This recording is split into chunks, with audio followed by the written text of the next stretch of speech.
जिस तरह से 2022 का चुनाव बिल्कुल नजदीक आ चुका है, सभी दलों ने तैयारियां कर ली हैं, चाहे वो समाजवादी पार्टी हो, चाहे कांग्रेस हो, चाहे आम आदमी पार्टी हो। अगर जिधर भी देखा जाए सभी पार्टियां पूरी तरह से तैयारी करती हुई नजर आ रही। इसी कड़ी में भारतीय जनता पार्टी भी पूरी तरह से एक मैदान में उतर चुकी है, पूरी तरह से तैयारियां करती हुई नजर आ रही।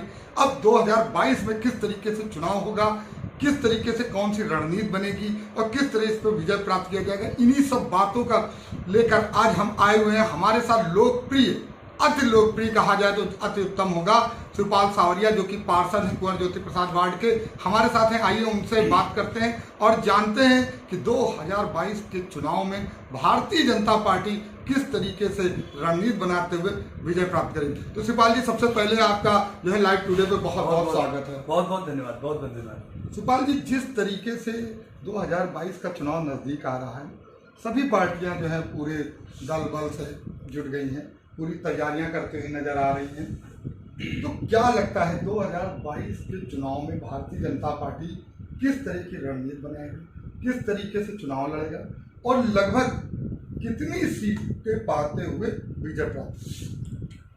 देखिए, भारतीय जनता पार्टी जिस तरह से 5 साल 4.5 साल से योगी सरकार ने काम किया है और हम लोग काम के बल पे, लॉ एंड ऑर्डर के बल पे, गुंडाई के अंत के बल पर और विकास कार्यों की जो एक झड़ी लगी उसके बल पे पुनः 2022 का चुनाव जीतेंगे और लगभग 350 से 60 सीटों पे हम लोग, हमारे प्रत्याशी जो होंगे वो जीतेंगे। शिवपाल जी, एक आपसे बहुत अहम सवाल है। जिस तरीके से अगर बात किया जाए तो पश्चिमी क्षेत्र में विधानसभा के लगातार जोर शोर से नाम चल रहा है, कहीं ना कहीं देखा जाए तो आपका नाम जिस तरफ से गुजरा जा रहा है तो आपका भी नाम चल रहा है। तो क्या लग रहा है 2022 के चुनाव में, विधानसभा के चुनाव आप किस तरीके से, क्या आप भी तैयारी करेंगे या जो पार्टी है, पार्टी आपको किस नज़र से देखते हुए तैयारी कराती हुई?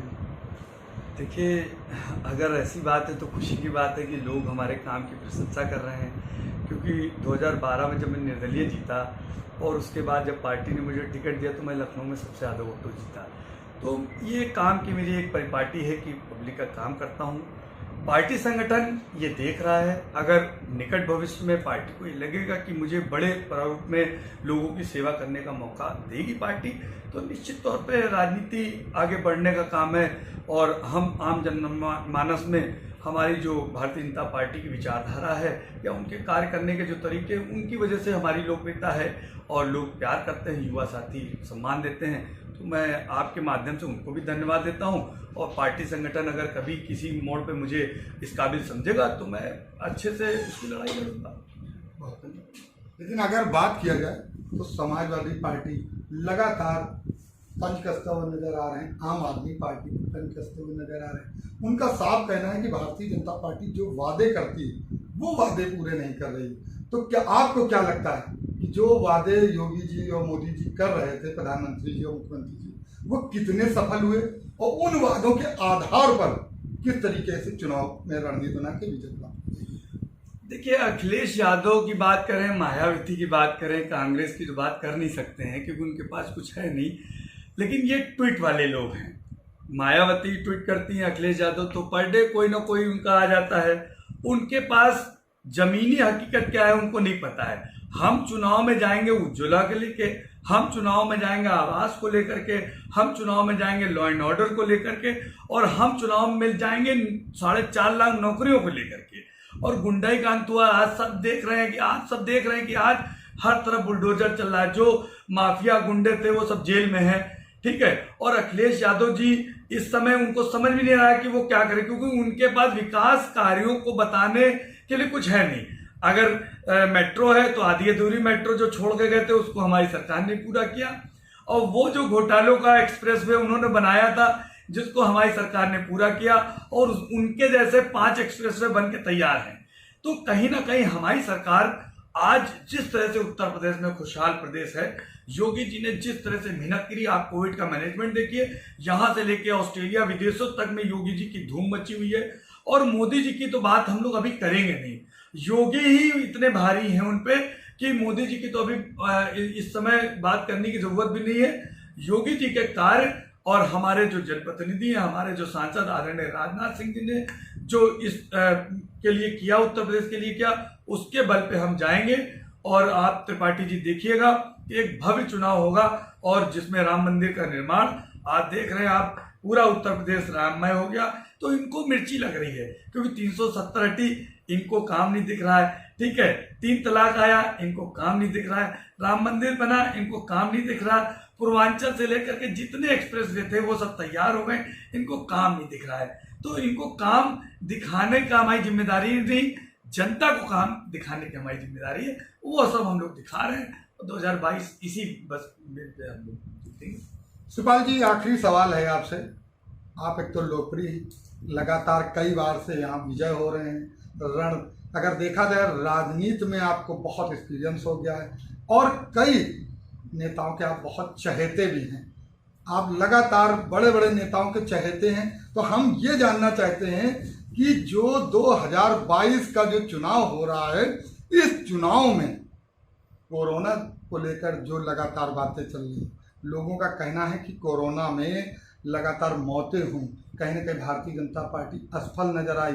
हाँ, उसके बाद अब वैक्सीनेशन चल रहा है, लेकिन लगातार विपक्षी अभी भी हमला बोल रहे हैं। तो उससे भारतीय जनता पार्टी को कितना नुकसान हो गया, कितना लाभ?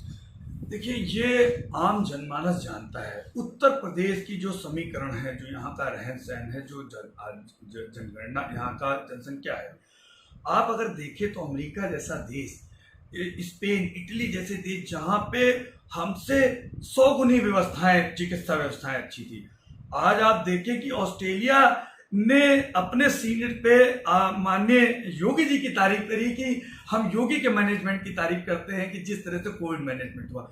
जब कभी महामारी आती है, जो लोग दिवंगत हुए, हमें भी दुख है, सरकार को भी दुख है, लेकिन हमने अपनी तरफ से पुरजोर कोशिश करी। और आप यकीन मानिए, आज अगर समाजवादी सरकार होती इस प्रदेश में तो क्या दुर्गति हॉस्पिटल की होती, क्या दुर्गति अस्पतालों की होती।